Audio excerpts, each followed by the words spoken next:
ହଉଛନ୍ତି ନିଶା ରାତି ନିଶାଚର ଦିନର କୁକୁର। ନିଶା ରାତିରେ ତମେ ଶୋଇଲା ବେଳେ ଏ କଳାକାର ଚରିବାକୁ ଯିବେ, ଷ୍ଟେଜକୁ ଯିବେ। ସକାଳେ ଯେଉଁ ବାସି ରୁଟି ଥବ ତାକୁ ଏ କଳାକାର ଖାଇବେ। ଆମେ ଯାହାକୁ ରଖିଥିବା ସକାଳେ କୁକୁର ଖାଇବ ତାକୁ ଏ କଳାକାର ଖାଇବେ। ଏ ରାତି ନିଶାଚର ଦିନ କୁକୁର ଏଗା କଳାକାର କ'ଣ ହେଲେ କ'ଣ ହେଲା? ଏ ଯେଉଁ କଳାକାର ଅଛନ୍ତି ୟାଙ୍କର ମାନବିକତା ନାହିଁ। ଜୟ ଜଗନ୍ନାଥ ଦର୍ଶକ ବନ୍ଧୁ, ଯେତେ ଭାବୁଥିଲି ସୋସିଆଲ ମିଡ଼ିଆକୁ ଆସିବିନି ସେ କହିଲା ଭଳିଆ ବାଧ୍ୟ କରୁଛି ସମୟ ଆସିବା ପାଇଁ। ଏଇଥିପାଇଁ ଆସିଲି। କାଲି ଗୋଟେ ଭିଡ଼ିଓ ଦେଖିଲି ସୋସିଆଲ ମିଡ଼ିଆରେ, ଜଣେ ଯାତ୍ରା ପାର୍ଟି ମିଛରେ, ମୋତେ ଲାଗୁଛି ସତରେ ସେ ଯାତ୍ରା ପାର୍ଟି କରିନାହାନ୍ତି।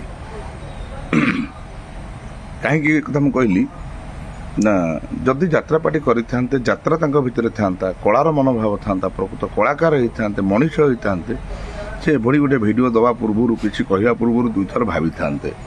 ସେ ଯେଉଁ ପଦେ କଥା କହିଲେ ଯେ କଳାକାରମାନେ ହେଉଛନ୍ତି ସବୁ କୁକୁର, ଆମେ ଯେଉଁ ରୁଟି ରଖିଥାଉ ସକାଳକୁ ଦେବା ପାଇଁ ବୁଲା କୁକୁରଙ୍କୁ, ସେଇ ରୁଟିକି କଳାକାରମାନେ ଖାଆନ୍ତି। ଏଇଠି ମୁଁ ପଦିଏ କଥା କହିବି, ଆଜ୍ଞା ଠିକ୍ ଅଛି, ଆମେ ସବୁ କୁକୁର, ଭଗବାନଙ୍କ ସୃଷ୍ଟି, ଭଗବାନ କାହାକୁ କେତେବେଳେ କ'ଣ କରି ଜନ୍ମ କରିବେ ସେ ହିଁ ଜାଣିଛନ୍ତି। ତେଣୁ ଭଗବାନ ଆମକୁ କୁକୁର କରି ଜନ୍ମ କରିଛନ୍ତି, ଆମେ ଖୁସି ସେଥିରେ ଅଛୁ।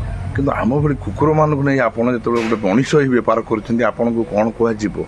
ଦୟାକରି ଆଗାମୀ ଭିଡ଼ିଓ ଟିକେ କହିବେ ଆଜ୍ଞା। ଆମେ ଆଶା କରୁନଥିଲୁ ଯେ ସେ ଏଭଳି କଳାକାରମାନଙ୍କୁ ଏଭଳି କହିବେ। ଆମେ ଜାଣିଛୁ ମନ୍ତବ୍ୟ ଦେଇଛନ୍ତି, କଳାକାରମାନଙ୍କୁ କହିଛନ୍ତି ଯେ କୁକୁର ଭଳି ରୁଟି ସକାଳେ ଖାଆନ୍ତି, କୁକୁର ଭଳି ଆକ୍ଷେପ କରିଛନ୍ତି। ତେଣୁ ସେ କଥା ହେଉଛି କଳାକାର ସଂଘ ତରଫରୁ ଏହାକୁ ନିନ୍ଦା କରାଯାଉଛି ଏବଂ ଏହି କଥା ଉପରେ ସେ ତାଙ୍କର ଦୁଃଖ ପ୍ରକାଶ କରନ୍ତୁ। ସେ ଏହାକୁ ଦୁଃଖ ପ୍ରକାଶ କରନ୍ତୁ। କଳାକାର ସଂଘ ଏହାକୁ ନିନ୍ଦା କରୁଛି।